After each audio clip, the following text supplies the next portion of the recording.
Hello guys, once again welcome back to a new video. Today we are going to review this. This is the Yamaha FZX.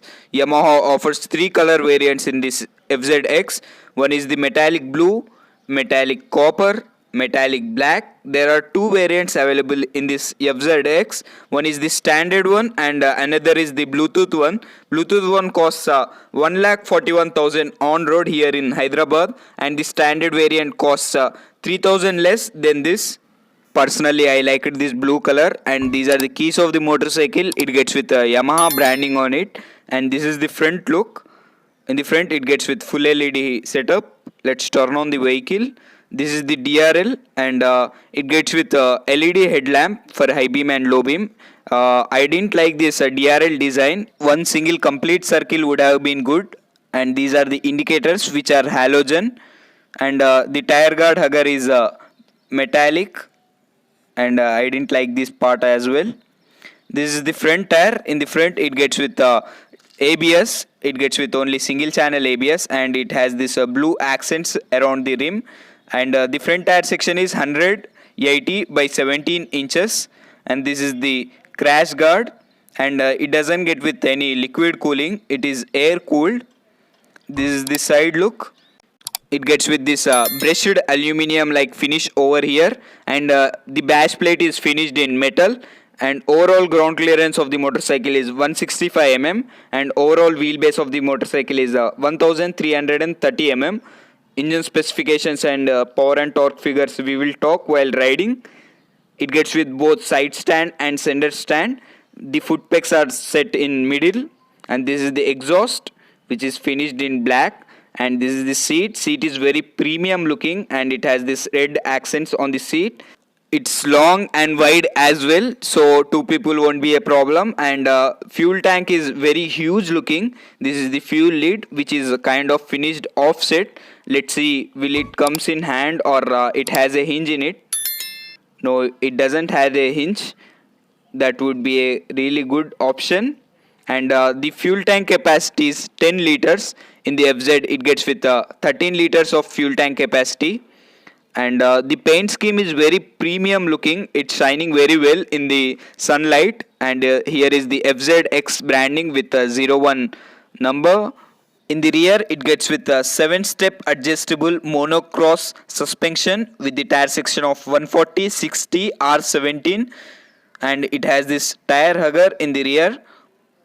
This is the rear look. In the rear, it gets with a LED tail lamp, and this is the grab rail for pillion, which is chunky but it doesn't look good. These are the halogen indicators, and this is the side look. This is the best angle to look from which it looks very good.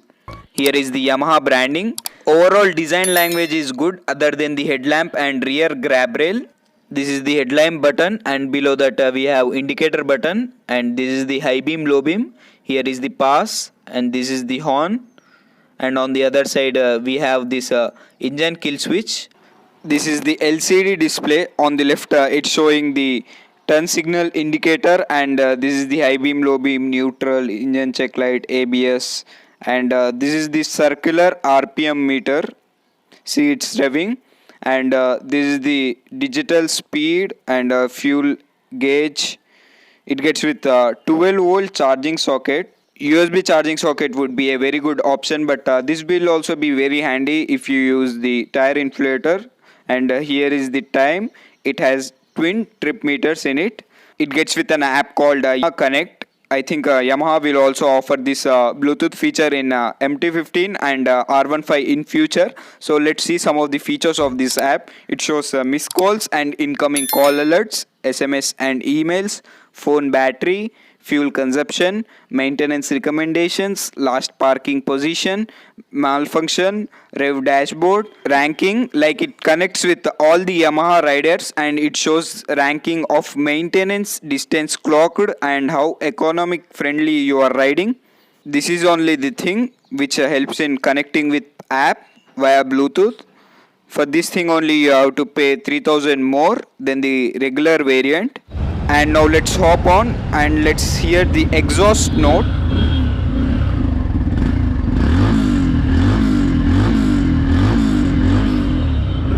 before starting with the ride review, I would like to say this and the FZ are identical. They are built on the same platform, and they share both same engines, so the power and torque figures will be similar. Like this is 4 kgs heavier than the FZ, so there might be a slight power lag which can't even be noticed. Now let's talk about the specifications. It gets with a 149cc air-cooled 4-stroke S4HC 2-valve engine which produces a 12.4 PS of max power at the rate 7250 rpm and 13.3 Newton meters of max torque at the rate 5500 rpm. It gets with a 5-speed gearbox with no gear position indicator on the display. As in the case of all the Yamahas, this gearbox also is a very slick shifting and very smooth gearbox. It doesn't have that problem of false neutral. This bike looked very small in the second person perspective, but while riding it's very huge. The tank is very huge, and handlebar is also very wide enough. The seating position is very comfortable. You can do long distance touring without any problem, but this is not very highway friendly. This can cruise on the speeds of 80 to 90 all day long, but this doesn't like any top speeds. The top speed would be somewhere around 105 or 110, but that's not very comfortable doing on those speeds. Mid-range is very good enough, but the top end is not good, and the initial power is also okay. I like it the mid-range more. The display is very far, and the tank is very wide and long, so you feel like you are riding a cruiser motorcycle. And the handlebar is towards the rider and foot pegs are center set, so the seating position is very comfortable. And the first thing I was noticed when I sat on the motorcycle was the refinement. As in the case of all the Yamahas, this is also very refined. I am very impressed with the refinements, but in the lower and mid ranges only. In the top ends it does buzz a bit on the tank and foot pegs as well. And now let's talk about the seat height. It gets with 310 mm of seat height, so 5.4 person also can ride without any problem. In the second person perspective, the styling is not very good, but while riding, the view of from the rider's perspective is very good. It's looking very premium, and it's giving the feel of riding a very big bike. But these mirrors are not very helpful. There is not much view of what's behind.